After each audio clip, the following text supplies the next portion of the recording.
Hi friends, ఎవరి బిడ్డో ఏందో దిక్కులేని పక్షుల ఇక్కడ పడి ఉంది. ఎల్లమ్మ తల్లి, ఈ బిడ్డకి ఊపిరిపోయమ్మా, సోయలోకి రాని అని గంగవ్వ అలేఖ్య ఎదుట నిలబడి దేవుణ్ణి ప్రార్థిస్తుంది. అప్పుడే అలేఖ్యకి మెలకువ వస్తుంది. అది చూసిన గంగవ్వ బిడ్డ కదులుతున్నది అని పరిగెత్తుకొని వెళ్ళి సీనుకి చెప్తుంది. ఏంది ఆ పిల్లకి మెలకువ వచ్చిందా అని సీను అంటూ ఉండగా ఆనంది వస్తుంది. అగో అమ్మాడి వస్తోంది. అమ్మాడి, ఏమైంది సీను అని ఆనంది అడుగుతుంది. ఆ పిల్ల కండ్లు తెరిచింది అని సీను చెప్తాడు. అవునా సీను, అంతా శివయ్య దయ. సీను, నువ్వు జల్దీ లోపలికి పో, నేను వెళ్ళి డాక్టర్ని పిలుచుకొని వస్తా అని అక్కడే ఉన్న డాక్టర్ని పిలుస్తుంది ఆనంది. డాక్టర్ గారు, మా చెల్లి దివ్య స్పృహలోకి వచ్చింది.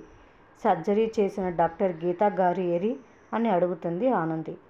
మీ చెల్లెలు కండిషన్ మొత్తం డాక్టర్ గీతా గారు నాకు చెప్పారమ్మా.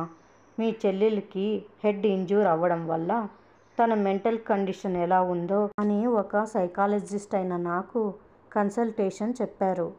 ఇప్పుడు నేను తన దగ్గరికే వస్తున్నానమ్మా అంటాడు డాక్టర్. థ్యాంక్ యూ డాక్టర్ గారు, పదండి అని ఆనంది అంటుంది. ఆనంది ఇంటికి వస్తుంది. అత్తయ్య గారు అంటూ, రా ఆనంది, నీకోసమే చూస్తున్నాను. ఇప్పుడు ఆ అమ్మాయి పరిస్థితి ఏంటి అని సునంద అడుగుతుంది.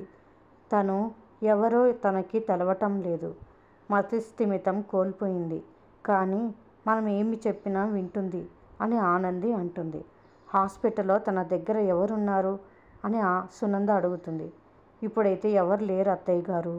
మరి తనని హాస్పిటల్లో ఒంటరిగా వదిలి ఎలా వచ్చావు అని సునంద అడుగుతుంది. ఇప్పుడు ఆ అమ్మాయి హాస్పిటల్లో లేదు అత్తయ్య గారు అని ఆనంది అంటుంది.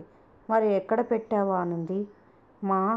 అమ్మ నాయన తాన పెట్టాను అని ఆనంది చెప్పగానే సునంద, శశికాంత్, ఆదిత్య షాక్ అవుతారు.